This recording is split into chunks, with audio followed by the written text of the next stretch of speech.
E o Índice Nacional de Preços ao Consumidor Amplo, indicador oficial da inflação no Brasil, foi de 0,16%. O resultado representa uma redução de 0,36 ponto percentual quando comparado com dezembro de 2024. Segundo dados divulgados pelo IBGE, esse foi o menor índice para o mês de janeiro desde a implantação do Plano Real em 1994. Já nos últimos 12 meses, o IPCA acumula alta de 4,83%. De acordo com a Abras, a Associação Brasileira de Supermercados, os preços dos alimentos foram os grandes vilões da inflação no mês passado. Destaque para o preço dos ovos de galinha, que subiu até 40% em várias regiões do Brasil.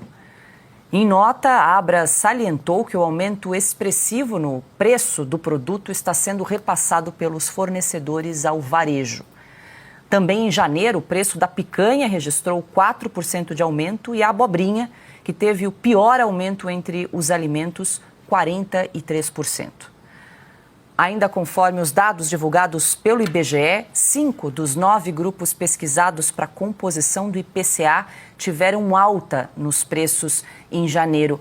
Cal, te ajuda a explicar aqui à audiência como é que janeiro teve aí um IPCA tão baixo, a menor média desde a contagem de 1994, é o principal índice brasileiro da inflação, IPCE, que é produzido pelo IBGE. Tem alguma... Parece que tem alguma lacuna aí, não está conversando, porque os carrinhos de supermercados brasileiros estão cada vez mais vazios, até o presidente Lula admite a alta do preço dos alimentos. Vamos lá, Paula. Primeiramente, todo mundo está desconfiando dos números do IBGE, mas até o momento não há provas que alguma coisa errada está acontecendo lá.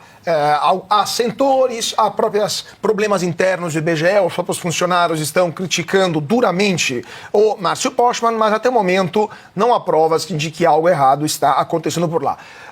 Como é que funciona o IPCA? Vamos explicar para o nosso público. O IPCA é a inflação geral, a inflação ao consumidor amplo, né? Índice de preço ao consumidor amplo, IPCA.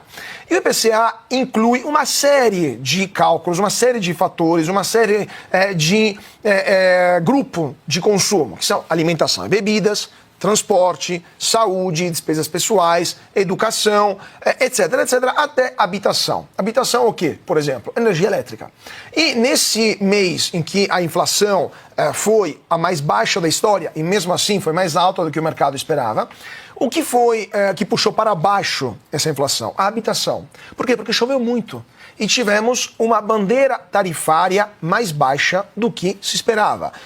As chuvas abundantes, a gente está vendo no Brasil, está chovendo em todo o Brasil, está levando a um alívio nas contas residenciais de energia elétrica, que ficaram 14,2% mais barata. Então, foi altas chuvas, saldo positivo também da hidroelétrica de Itaipu, um bônus que beneficiou 78 milhões de consumidores, e com isso foi tudo para baixo, puxado para baixo.